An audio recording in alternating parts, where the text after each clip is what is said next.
اعوذ باللہ من الشیطان الرجیم بسم اللہ الرحمن الرحیم الحمدللہ والصلاة والسلام علی رسول اللہ وبعد۔ السلام علیکم ورحمۃ اللہ وبرکاتہ۔ ناظرین، میں حکیم محمد عبدالجلیل حیدرآباد تلنگانہ انڈیا سے آپ سے مخاطب ہوں۔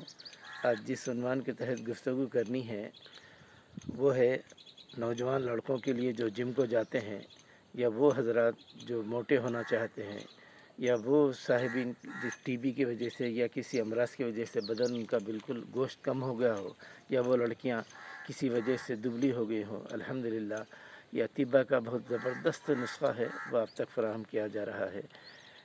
اس نسخے کی ترتیب یوں ہے: نمبر 1، بادام اچھے قسم کا لیجئے، 150 گرام لیجئے۔ کتیرا گوند 150 گرام لیجئے۔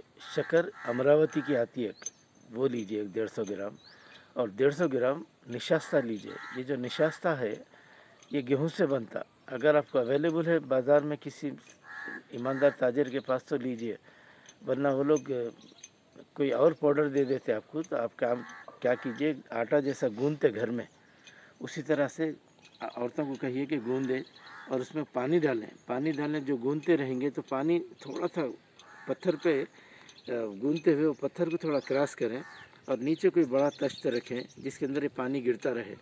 جب یہ گرتے گرتے آخری میں وہ پپی بن جاتا آٹا، اور پورا گرانے کے بعد اس پر کپڑا ڈھک کے رکھ دیں۔ 1 دن کے بعد وہ پورا جم جاتا نیچے، پانی الگ سے نکال لیں، اور وہ جو جم گیا وہی نشاستہ ہے، اس کو سکھا لیں۔